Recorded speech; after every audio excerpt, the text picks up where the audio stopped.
Good morning, everybody. We are a couple of minutes early, I think, regarding the start of the talk this morning. So I know we have a lot of people already attending, so that's wonderful.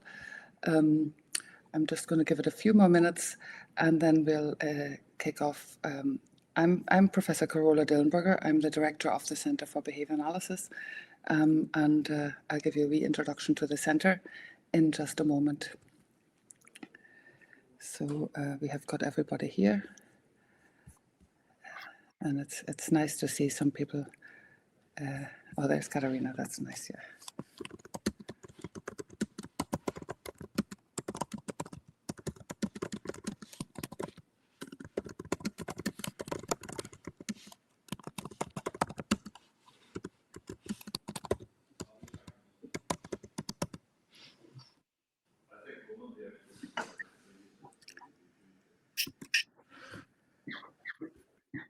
Hold on, I'm just going to close the door here.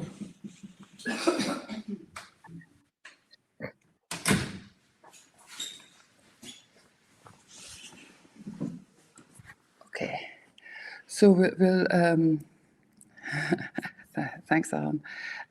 It's lovely to see everybody and people starting to arrive. I'm going to make a start just with the introduction to the centre and the introduction to Jane, because to our first speaker.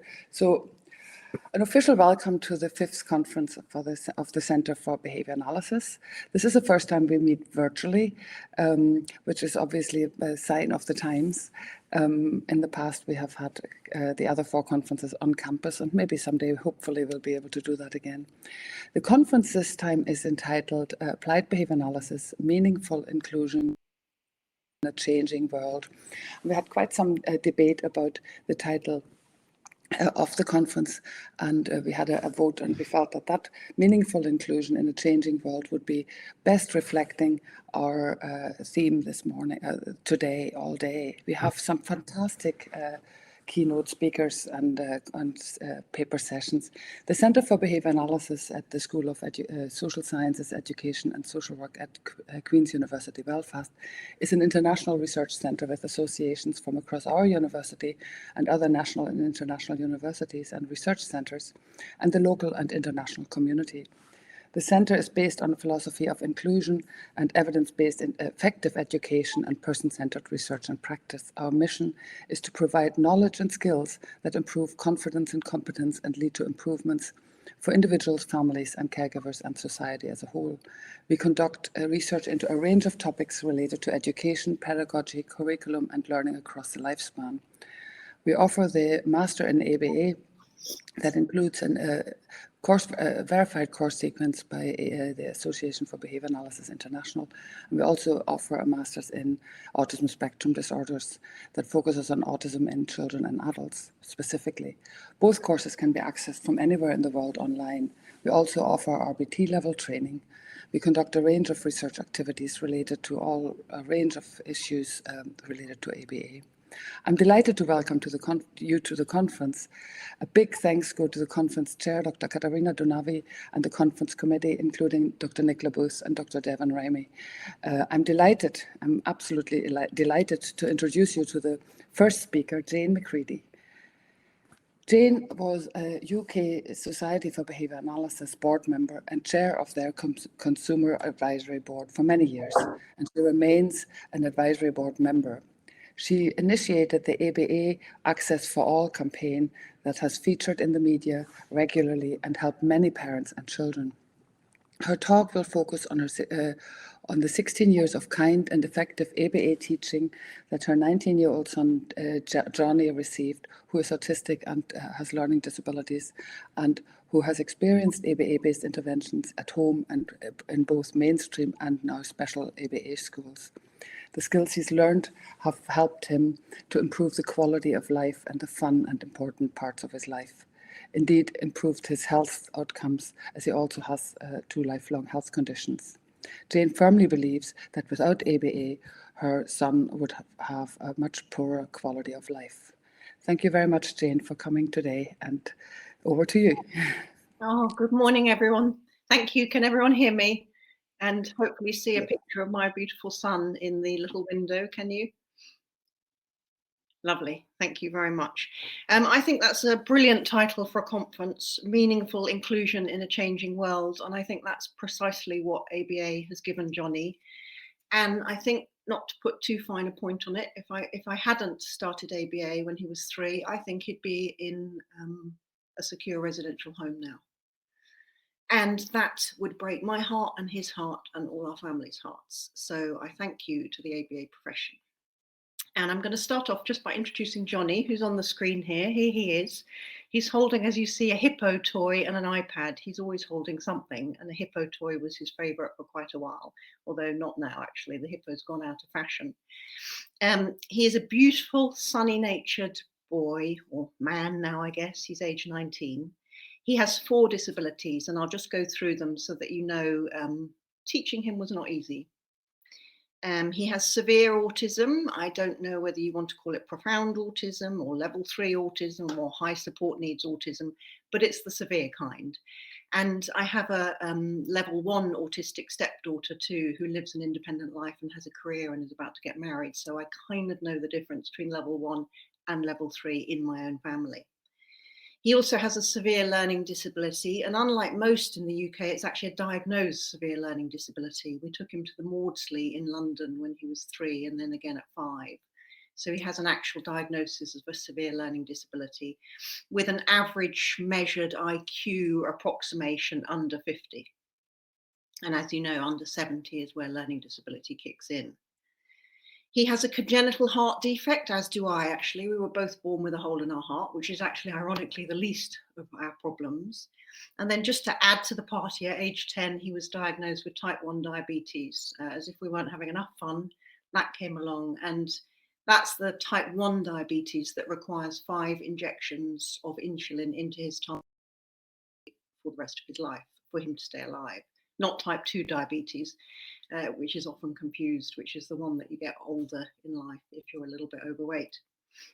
So with all of those 4 disabilities, I speak for Johnny both practically and legally. I applied for and got deputyship for him, so I legally speak for his experience because he doesn't have the ability to understand risk or to manage decisions in his own life, and therefore my husband, my daughter and I hold deputyship for him. We always want Johnny to live at home with us. He's our beautiful boy and we want him to be at home with us as long as I'm this side of the ground, frankly. I know other people make different decisions, but for me, that's where we are. I couldn't bear to put him in residential. I couldn't bear to think of him manding mummy soon or home soon. He wants to stay at home. We want him to stay at home. But the corollary of that, as we, his parents, head into our 60s, is that we need him to learn as many skills of independence as possible. There's going to come a time with my arthritis and my neck and all the things that come with age that I literally won't be able to do things for him, even if I wanted to. I won't be able to cut his toenails or dry between his toes. He needs to learn to do that stuff himself. And that's where ABA has come in, and it's really transformed his life in, I guess, 7 key areas, which I'm going to go through. The first is communication, key. The second is reading and writing, although I suppose we should probably call it texting or online shopping or typing nowadays in today's world. The third is self-help skills, absolutely crucial for dignity and health. The fourth is challenging behaviour. That's a big one. Learning to self-edit his responses to life's inevitable stresses, the only sustainable way to manage challenging behaviour. I'll come back to that. And then work skills, because you can't just go swimming for the rest of your life. You need to have some meaningful occupation. And then the last 2 categories are fun, the fun stuff in life, and sport. Teenage boys need sport. I'm a sister of 2 brothers. They need sport. So let's start at the beginning with communication. Johnny would not now be speaking if it were not for ABA. And I can say that with some authority because when he was about 3, we employed a private SALT, speech and language therapist, to work with him for hours and hours. Quite expensive to pay for it privately, but there was nothing available on the state. And after about 6 months working with him, I sat with her in the kitchen and she had a sad face and she said, I'm sorry to tell you, but I don't think Johnny will ever talk. We'd best try signs and pecks. She was the professional, so I kind of accepted that. I think looking back, she was probably using pecks erroneously, and I wonder how many people in the UK are using it erroneously. She was using it as an alternative to spoken speech rather than a precursor. And I can remember wasn't very interested in eliciting any sounds or words. So the speech therapist has said, I'm sorry, he'll never talk. Now, I, in another part of my career, was a qualified teacher. And I didn't feel that giving up on a child being able to speak at age 3 sat well. This is him, actually a little bit older than 3, but just so that you can see, I don't think one should give up on speech at 3. So that's when I reluctantly agreed to try ABA. Why do I say reluctantly? Well, I, like many mums in the UK, had been fed a diet of myths about ABA by other mums and by professionals who frankly don't want to pay for it. So it suits them to believe the myths, even if they don't.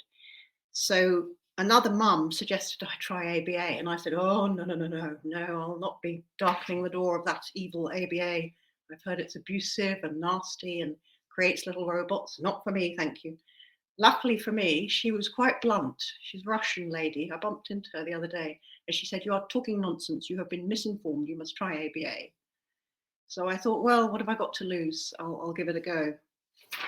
And very quickly, I saw that despite the myths, ABA is, frankly, a good method of teaching anything. And I could see that very quickly. One of the first things the nice ABA supervisor who turned up at my house for a home program realised, and that I hadn't realised stupidly, even though I've been a teacher, was that Johnny's autism meant he lacked the ability to imitate. The ability to imitate is key to all learning. I've got a neurotypical daughter 2 years older than Johnny. And of course she learnt by imitating. She watched me speak. She watched grandma bake cakes. She learnt how to read by watching me read. It was imitation. And Johnny didn't naturally imitate. So one of the first things they did, which seemed to me so simple and yet not embraced by any other part of the autism education establishment, was to teach him to imitate. So, I mean, you'll all be familiar with this, teaching him first of all to imitate motor movements, do this. And then after a while, teaching him that the words do this mean imitate what I'm doing. And then one magic day, moving it to mouth movements so that he learns that different mouth movements elicit different responses from the people in his life. Ooh. Opens up the speech center in his brain, fires up the neurons that control speech. And I don't believe speech would have come bubbling up innately with Johnny. Well, I could kind of see that from what the speech therapist had said. So using huge reinforcement, which in Johnny's case was his swing in the garden, which he loves, they would give him lots of big pushes and then do this, push, push, waiting. Now, of course, at first he didn't say push, he said, but you get the reward of the big push on the swing. And then you work painstakingly and patiently to shape into push. And then you, of course, don't want him to think that push is the only word in the world. You need him to learn that other mouth movements and shapes get him different results. So you need to teach him crisps and car and school and mummy. And all these different words get him different results and different outcomes. So you're opening up. I could see it happening, the speech centers of his brain being opened up by this relatively simple man training technique, which yet the UK doesn't embrace for others who haven't found ABA. Absolute craziness to me. Then, of course, you have to move from just single words so that he doesn't just use single words. You try and extend his speech into little phrases. You try and clarify his speech because he would have a tendency to drop the ends of words, toilet rather than toilet. So he still does sometimes not say things clearly. It's a constant ongoing quest to clarify and extend his speech. But now Johnny speaks in 5-word phrases. You know, he doesn't speak as I do. He's severely autistic, as we remember, and severely learning disabled. But he can communicate his needs. And moreover, we are moving on to social use of speech, conversation as a goal. One of the wonderful things they're working on at his ABA school is him leaving voice notes for me. Mummy, I do cooking at school. Now, voice notes are all the rage with the youngsters. I know we oldies all think it's about text, but no, the youngsters can't be bothered with text. It's all about the voice note. So for Johnny to be able to do voice notes is incredible and really nice. And so we're working on conversation, extending his speech, clarifying his speech. He can use 5-word phrases. The other day I heard him in the hall trying on some new shoes, saying too small to himself. Now that may not sound much to people, particularly if you have neurotypical kids, but for me, that was a real triumph, because that's him using commentary and explaining to me that the shoes feel too small, which I've been trying to get him to understand in Clark's shoe shop for so many years. And now he's telling me, and then the Velcro needed extending. And also when we come on to type 1 diabetes, life-saving language. If he learns to say, I need juice, and he's not around people who understand type 1 diabetes, that 3-word phrase could literally save his life. So then the second skill I talked about was reading and writing. And I can remember in the early days of ABA, and then ABA alongside mainstream school, and then in an ABA specific school, which he's still at Beyond Autism, thinking, what's the point of this, dredging over phonics, learning to read them, learning to say them. And then, oh God, you've got to do the capital letters too. And the capital R looks completely different from the capital, and learning that there's a letter sound, R, and a letter, whichever it is, R and R. Anyway, all that complexity, and thinking, what's this all for? Well, now I really do understand what it was all for. It's not about Johnny ever being able to read Hamlet or, Proust. It's about real functional skills, being able to type and read. Quite often now, John and my husband and I can hear Johnny playing with his iPad, and he's saying, T, O, Y, space, S, T, O, R, Y. I don't know how many of you've got that, but that's Toy Story. That's Johnny putting Toy Story into YouTube to find his favourite videos. So he's in control of what he wants to watch.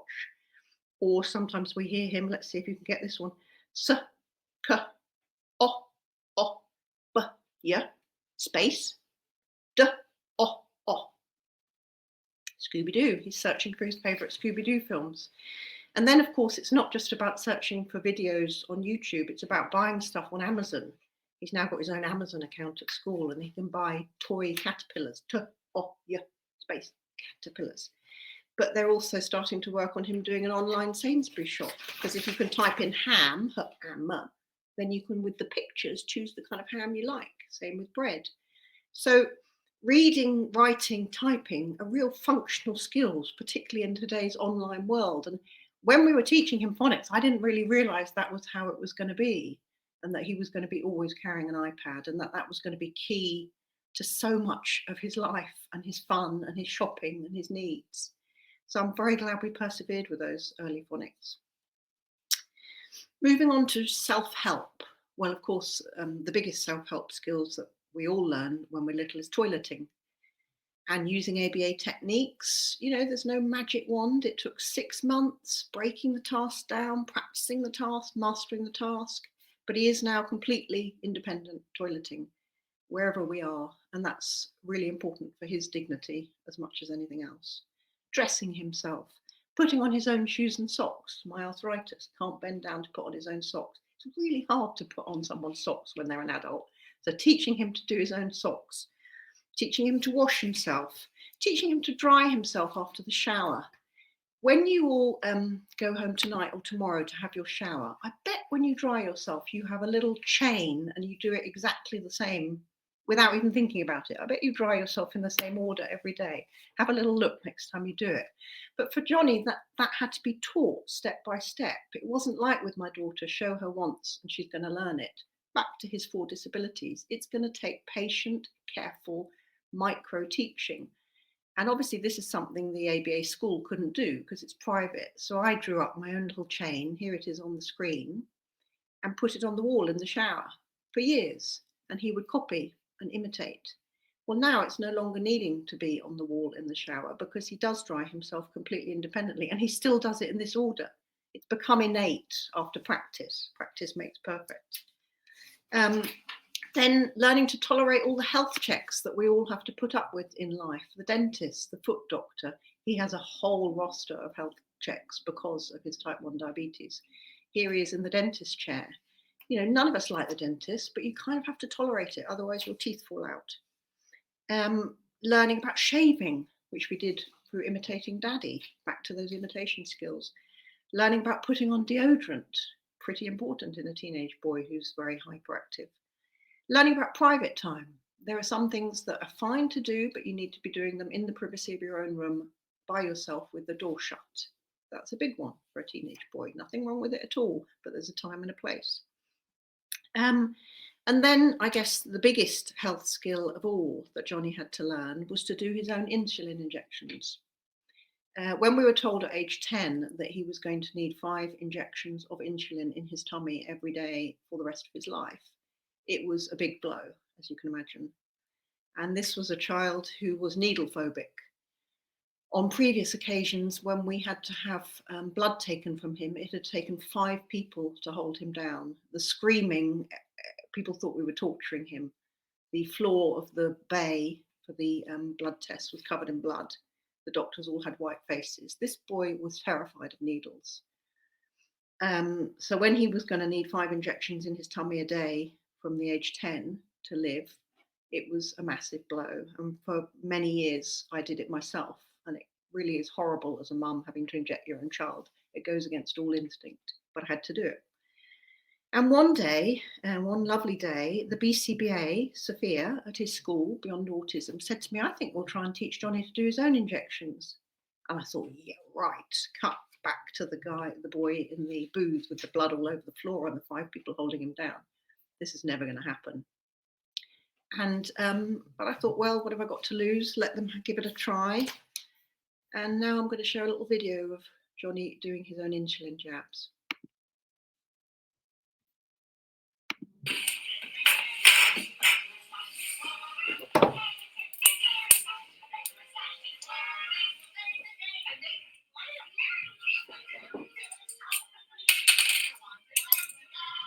A squirt of 2. Good boy. Now turn it to 3. 3. Let mommy check. Good boy. Good boy. 1, 2, 3, 4, 5, 6. 7, Oh, yeah. 8, No. 9, 10. Good boy.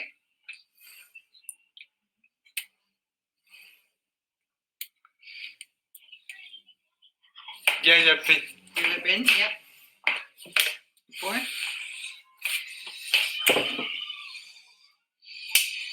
Good boy. So there you go. That's Johnny, the previously needle phobic child, doing his own insulin jabs, which he still to this day does 5 times a day with insouciance and flair. And it doesn't seem to hurt him so much, which is good for my mother's heart. But ABA is not sorcery. You all who are professionals know that. This was a painstaking, skilled piece of patient teaching that took 6 months. And I'm going to show you on the next photo I'm not sure what you call this thing, the list of steps that they taught him to mastery, gradual stimulus response data sheet, I think you call it. And so over 6 months, they would teach him each step painstakingly till mastery, go back on it, backward chaining, forward chaining. You know, one of the first steps was simply taking the little lid off the needle. Here, I'm doing it here. And that would be taught for a week. And then putting the needle on the pen, and so on and so on. So that took 6 months. But I think if you can teach that to a severely autistic boy with a severe learning disability and IQ under 50, it shows what a good teaching method you are dealing with ABA. And we've applied the same teaching techniques to all sorts of health checks that Johnny needs. Poor boy has so many health checks. Squeezy arm, he was terrified of. That's having your blood pressure taken. If you don't understand the why of squeezy arm, you think that that damn cuff is going to keep on squeezing until your arm explodes. So we had to teach him that it was going to stop and that he could tolerate it. He has to have ECGs for his heart. Vaccinations, that was another one. A lot of people thought, well, vaccinations will be a doddle for Johnny because he injects himself in the tummy 5 times a day. No, I'm afraid not. To Johnny, being vaccinated by a strange doctor in Kingston University Hospital is a completely different skill set than injecting his own tummy, and a very frightening one. And again, at the ABA school that he goes to, they broke the task down, they practiced the task using a fake injection, they practiced it to mastery. And he's recently just had his COVID and flu boosters very, very well. Does it fantastically. It turns out the absolute key behaviour in tolerating a vaccine is keep your arm still. Because if you keep your arm still, everything's fine. And if you move at the last minute, everything is not fine. But keep your arm still was the behaviour that we worked on most strongly. And he had his vaccines. He's had all his vaccines. He's up to date. So moving on to challenging behaviour, I think after communication, that's probably the area where I have most to thank ABA for, and the area where if I'd not found ABA, Johnny would now be in some godforsaken secure residential unit. ABA has given Johnny the skills to self-edit his own challenging behaviour. And his challenging behaviour when he was younger, and sometimes still now, includes aggression and self-injury. Or even worse, imagine concrete surface. He would hit, he would headbutt, he would bang his head on concrete, he would bite, he would pinch his sister. Just as with the salt earlier, I had actually sent Johnny to a very prestigious Teach, T-E-A-C-C-H, preschool, one that everyone had heard of and one that we had to pay for privately because there was nothing available on the state. And he'd been going to this prestigious Teach preschool. And because he was aggressive and biting his sister and biting his grandpa and headbutting concrete, I asked them for advice at the prestigious Teach centre. What do I do when he hits me or bites his sister? And again, they got the learned face that I've come to expect from many professionals in this world and said, praise him when he's not biting you. Right, well, you don't have to be a child psychologist to know that that's not going to work. With a non-verbal at that time child and a child with no comprehension of even the most basic speech, a double negative wasn't going to cut it. So again, I looked to ABA and they gave me the tools and gave Johnny the tools, moreover, to self-edit his own responses to stress, such that they should not involve his fists or his head on concrete. Now, again, it's not a magic wand, it's not sorcery, it's been a hard journey of trial and error. BCBA's at his school trying things, we trying them at home. Some things haven't worked, some things have worked. Building and building and building his ability to deal with life stresses. No quick fix. And eventually what we've come upon is you need to sit down and you need to put your hands down with a gestural prompt. You need to sit down because I need a height advantage. He's towering over me now. He's 6 foot and 91 kilos. I'm not. And put your hands down for obvious reasons. And that can also, with the help of the OT, be turned into a squeeze. When you're in a mood, you need something like that. And that works quite well. Try it when you're next in a mood. And the OT has helped actually working with the ABA with some deep breathing too. Calm yourself down when you're in a mood. And I think it's all very well for some of those who are very much in the PBS world to talk about changing the environment. But there are some environments you can't change. I can't not take Johnny to the dentist because he doesn't like it. I can't not put a sensor on Johnny's arm every 2 weeks with a needle in because he doesn't like it. I can't not take Johnny to the foot doctor because he has to get ready for feet problems can come in later life with diabetes. You can't change the environment for everything. The only thing you can really change is your response to the world. And I think, sorry if I'm out of turn here, but I think some in the PBS world are going too far down the just change the environment line and not working enough on the child learning to tolerate the parts of life that we all have to learn to tolerate. And I think if you don't learn to tolerate some parts of life, you actually, in the end, it's not kindness. You've created the child a prison of their own challenging behaviours.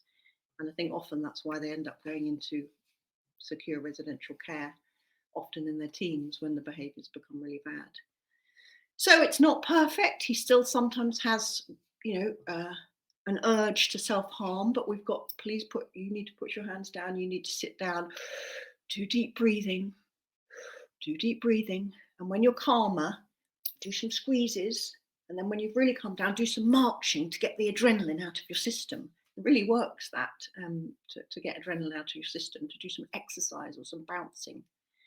And the net result of all of that is that he's now at home with us safely. Oh, I'm trying to move on to my next photo and I can't. Why? Sorry.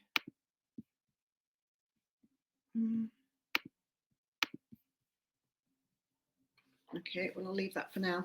He's at home with us happily.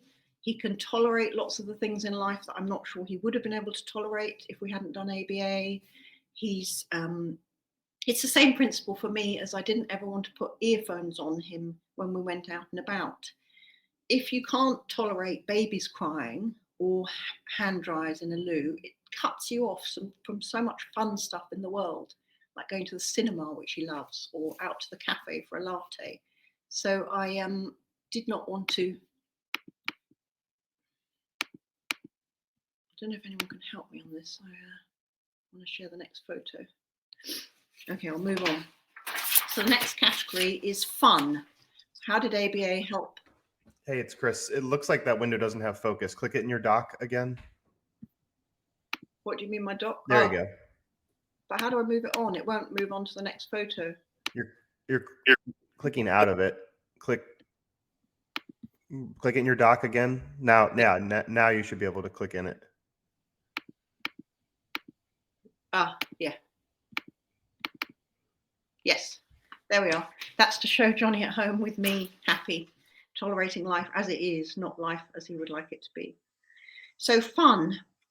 Teaching Johnny to behave in socially appropriate ways means that the whole of the world's opened up to him, stuff that he wants to do. There are certain behaviours you simply can't do in crowded places. You can't, at 91 kilos, bounce up and down next to an old lady queuing in a restaurant. You can't shriek in a high-pitched tone when you're sitting next to a 91-year-old lady on the bus. You just can't. Maybe you just can't do some of these things. And in a restaurant, Johnny absolutely loves a restaurant dinner.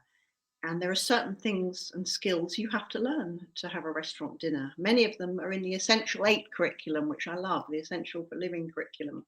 Waiting is one of them. You order your food, then you have to wait. It doesn't turn up straight away.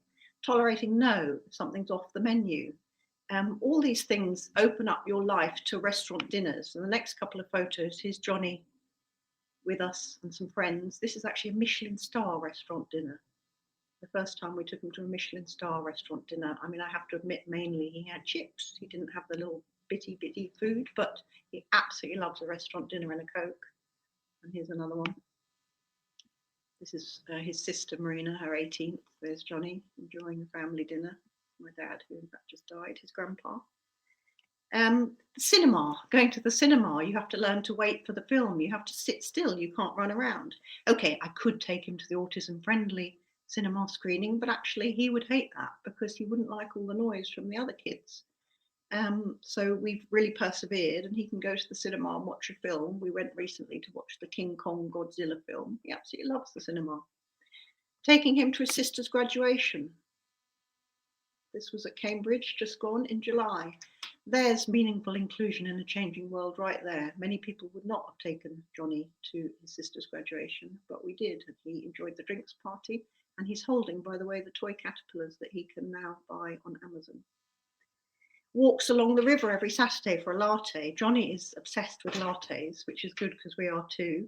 We've had to teach him that he had a phobia about dogs, but we've worked so hard on that, and now he's fine if they're on the lead. So we can go walk down the river and go for his beloved latte. Bus rides he loves, train rides he loves. He absolutely loves a disco. It's a myth that all autistic kids are sensory averse. He's sensory seeking. He loves a disco. And this next video that I'm going to show you, for all those who think that an ABA school must be all about sitting at a desk and touching your nose all day because they mistake ABA for DTT, this next video shows one of Johnny's tutors, Valentina, she's left now unfortunately, but she was from Colombia, and she's teaching Johnny to salsa using again those imitation skills. Watch the leg kicks. There you go, watch. Johnny. In the front.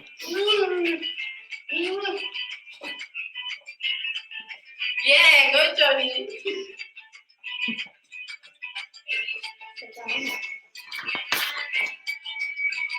Sit down. Okay.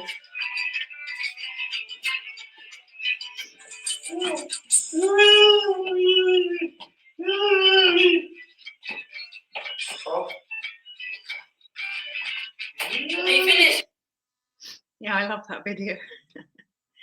So then my next category is sport. Teenage boys need and love sport. Johnny needs it because he loves sport, but he also needs it for his fitness, particularly given his type 1 diabetes, and because there is a tendency for learning disabled folk to put on weight in later life. Swimming is one of Johnny's great loves, and it's also a life skill. I don't know if people have seen the absolutely appalling autism drowning statistics, particularly in the US. Absolutely heartbreaking. It's a life skill as well as being fun. And Johnny was taught swimming using pretty much ABA techniques. In fact, his swimming tutor was such a natural ABAer that she later became an ABA tutor. Because, you know, teaching swimming is the same thing. Break down the task, practice the task, build it up to mastery, go back, re-practice, starting with a noodle. He can now swim and keep himself safe in water. Here's the next video. This is Holcombe Beach. This is a private sea pool for Johnny. Okay,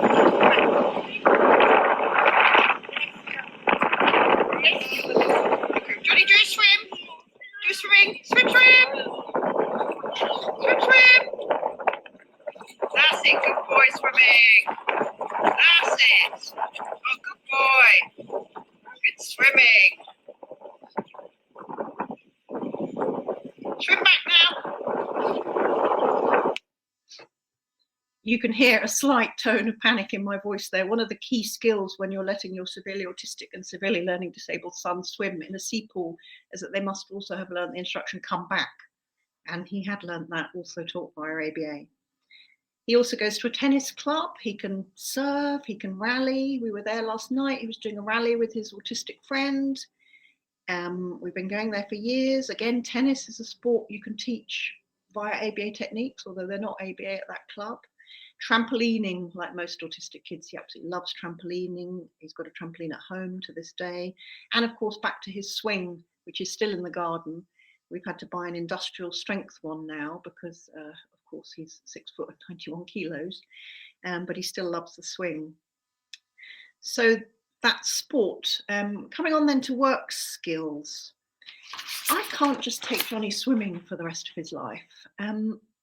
After the age of 25, everything's going to stop. College is going to stop. There's going to be pretty much nothing, maybe some day centres.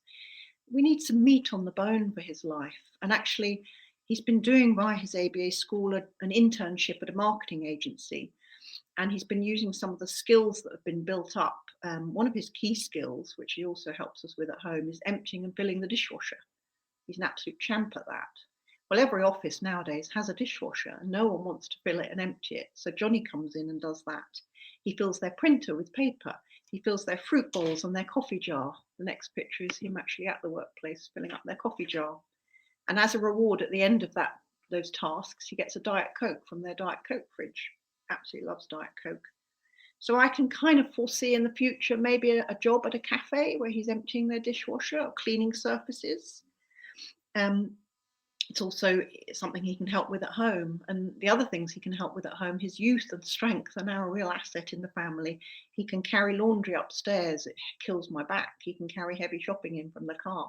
He's a meaningful part of the family. He does more chores than my daughter, actually.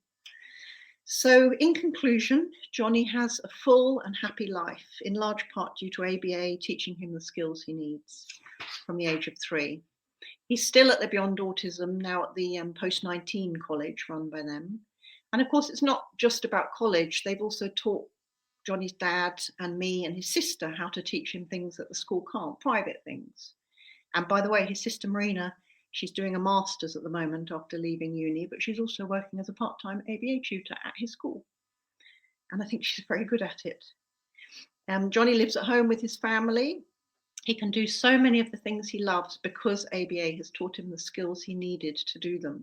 Restaurant dinners, swimming on Friday, latte on Saturday, catching a train and tube with his uncle, graduating from his ABA college. Oh, that's the wrong one. There should be another photo there. Never mind. I did have a photo. This is him out for another family event at an outdoor restaurant with his sister and his 2 other sisters and me and his dad. Without ABA, where would he be now? Well, he's 6 foot and 91 kilos. If we roll back to him, if I hadn't listened to the mum about the ABA, he might still have the challenging behaviour. He might still have the lack of speech, lack of ability to communicate. I think I probably know where he'd be now, and it might be somewhere like Winterbourne View, which would have broken all our hearts. So in conclusion, I think ABA rocks. I think it leads to meaningful, not token, meaningful inclusion in the real world, the world as it is, the big, beautiful, noisy and changing world. And I'm going to leave that photo up as we move to Q&As so that you can see Johnny taking part in normal and fun family life. Thank you very much. Thank you so much, Jane. That was an incredible presentation. I'm still a bit choked up from those pictures. Really, really meaningful inclusion, as you mentioned. So thank you so much.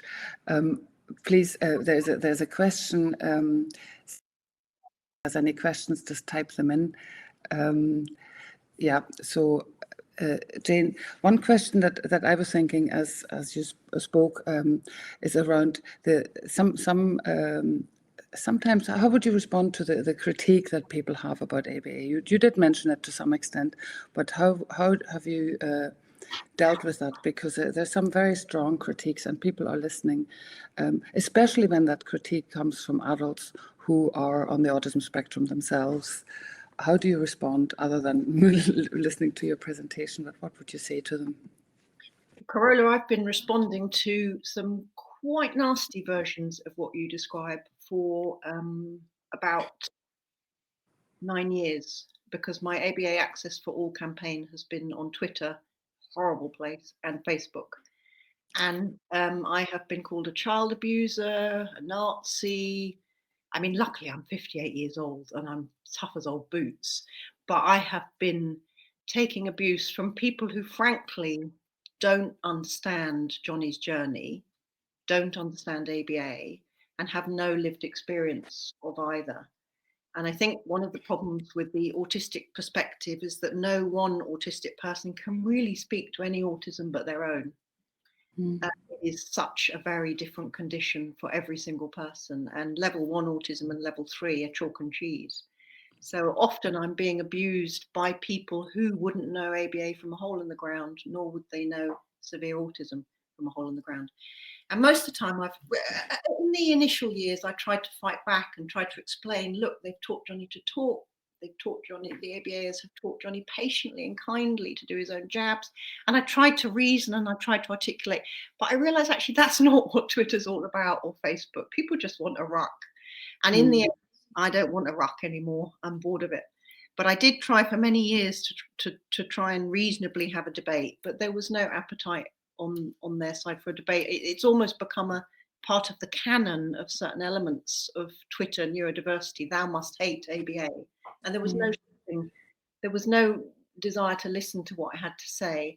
The only time at which I fought back very strongly was when they came after Johnny. An anonymous anti-ABA account actually had a go at Johnny on Twitter. And that is really kicking down. And their gist was, Jane McCready, who sits on the UK-SBA board, thinks ABA is fabulous, yet her son can still only talk in 2-word phrases and can still only do this and only do that. And I thought, right, you've showed your colours there, because that shows that you don't understand any autism more severe than your own. And you don't understand what a triumph it is for Johnny to do some of these things. It's easy for all of us on this call to learn skills. We've all got normal IQs, I'm presuming, and not severe autism. It's easy. Teaching someone like Johnny to do his own jabs or to talk, this is very precise, skilled, kind teaching. So in answer to your question, I've tried to have the debate, but I've sort of given up the debate, and I just use my trusty block button now, because and I feel like there has been a change in the attitude of ABA in the UK. I mean, most of the ABA schools in the UK, sadly, a lot of them only in England. I know there's not enough in Scotland or Northern Ireland. They're all Ofsted outstanding. You know, if Ofsted can see what the good is in these schools, I think there are more Ofsted outstanding ABA schools than there are National Autistic Society schools. And Right. if you'll note, the National Autistic Society and Ambitious About Autism both regularly employ BCBAs and ABA professionals, but because they're so terrified of a Twitter bashing, they call it PBS and pretend it doesn't exist. One thing I really hate in life is cowardice, and I call that cowardice. And so with my ABA Access for All campaign, I was trying to be for other mums, like that one mum was for me, trying to demythologize ABA, trying to teach people this could change your child's quality of life. This could really help. Don't listen to the rubbish. And of course, a lot of the rubbish is perpetuated by the local authorities who don't want to pay for it.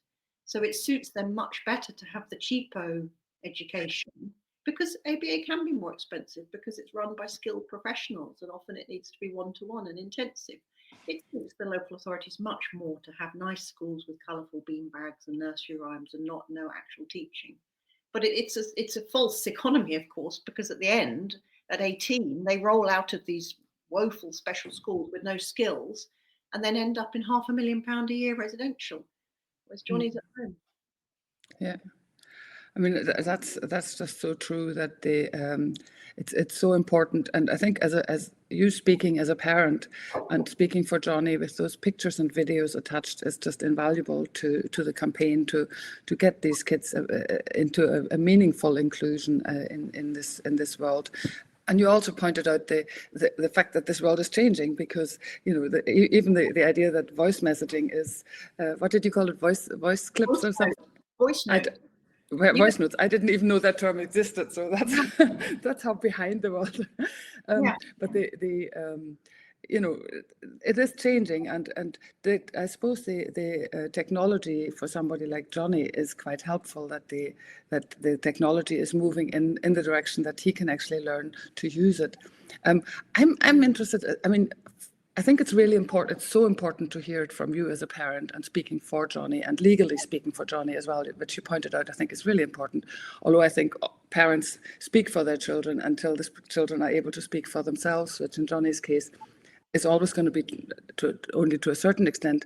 But I think you also let him speak for himself as much as possible. You're not taking over, you're letting him speak, you're teaching him to speak for himself. But as a professional behavior analyst, I'm just wondering, I think a lot of our audience is professional behavior analysts, and I'm wondering what we can do as from that side. You're doing you're coming at this issue from the parental side, which is obviously invaluable. But what would you advise professional behavior analysts, BCBAs, RBTs, registered people with the UK-SBA? What would you advise professionals? What can we do to help? Well, I mean, do what you're doing because you've got a wonderful technique. I mean, I suppose at the beginning, when he was very young, sometimes I would find younger BCBAs in particular who maybe hadn't got kids. You know, some stuff is just kids.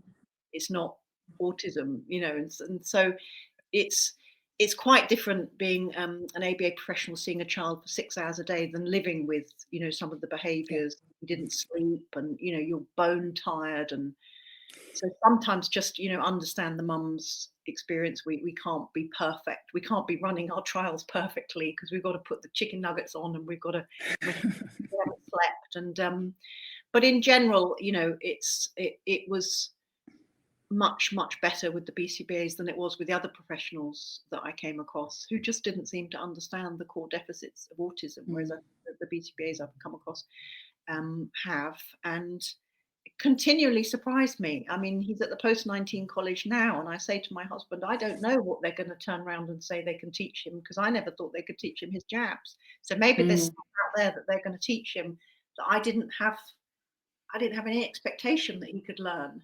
Maybe there's more to come. But yeah, it's quite hard being a mum to a severely autistic child, particularly in the early years. So maybe just always understand that would be my tip. Yeah, and I was also thinking in terms of the anti-ABA crowd, what the anti-ABA arguments, what can we do? Because I mean, we can speak out, we can. I think the videos work so well. I would nearly encourage people to try and get the videos, more videos out into the public to show. I mean, the salsa dancing is just priceless, isn't it? I think the way I always argue it now is to come at the point from the point of view of Johnny's quality of life. Yeah, yeah. The skills they are teaching are improving Johnny's quality of life. It's very difficult to argue against that. And if you give examples of where they've improved the quality of life, kind, patient teaching, it's not, some of it has to be rote learned. We all rote learn. We rote learn the alphabet as neurotypical. There's nothing wrong with rote learning. There's nothing wrong with some of the learning to imitate, because he has deficits that he needs the skills to be taught and over-taught. Yeah. And I think sometimes the level 1 autistic people, all of whom I think actually went to normal mainstream school and didn't need any differentiated teaching, they're talking about a different thing. And one of the other parts of my campaigning, I'm a committee member for something called the National Council for Severe Autism. It's actually in America. I'm their only member outside America, because I think we need to learn to distinguish between the autism where they can work at Microsoft and open a Twitter account and the autism of a Johnny. And in no other area of disability would the arguably most mildly affected be taken as the voice for all. Yeah. It would be like in a blind charity, the short-sighted calling the shots for the blind. I know autism isn't an illness, you're not allowed to call autism an illness, but there is something wrong with the discourse at the moment, and what's wrong is that the Johnny's voice are not coming through. Johnny wasn't given the ability to open a Twitter account and have rows, but I was. So I'm out there talking up the case for, and often you guys in ABA are dealing more with level 2 and level 3 autism. The level 1 didn't need the differentiated teaching. They went to normal mainstream schools. They learned, they got through A levels without any differentiated teaching. They should check their privilege, because that's a privilege. But I try not to fight these battles anymore. I think the UK-SBA is doing great work in embedding ABA into the UK establishment, such that it's seen as part of the fabric of the autism educational establishment rather than something other. And I think that's working, as we see from the Ofsted, as we see from the NHS is now embracing ABA in a major way. For quite a while, every week on my Twitter, I would feature a job ad where the NHS is asking for a BCBA. Yeah. And NHS, challenging behaviour is often the root of why they're using those staff. Behaviour. But the NHS in the UK is embracing ABA. That's the truth of it. Well, Jane, I think it's probably best just to stop on that point, because it's a very positive point, and hopefully the future will be even more of ABA in the statutory sector, because then the expense question changes as well, because the staff already are employed, the staff already get their wages. So if those staff are ABA trained, then they're going to do good ABA and with the wages that they already get anyway. So it's not ABA that's expensive, it's the staff cost. And if the staff that are already funded are trained in ABA, then there's no additional cost. So, a little bit of cost and training possibly, or employing BCBAs in the first place, and you don't have even the training cost to worry about. So Jane, thank you so much for opening up our conference this morning. It was an incredible story, incredible evidence for what can be done. You've done wonderfully well. Johnny's a very lucky boy, or lucky young man to have a lion mum. Like so many autistic kids have lion mums and lion dads that they need, that fight their corner until they get what their children need, because ultimately you know your son best, better than anybody else in the world. You and your husband and the family, and you love him more than anybody else in the world, and so you will only do the very best for him.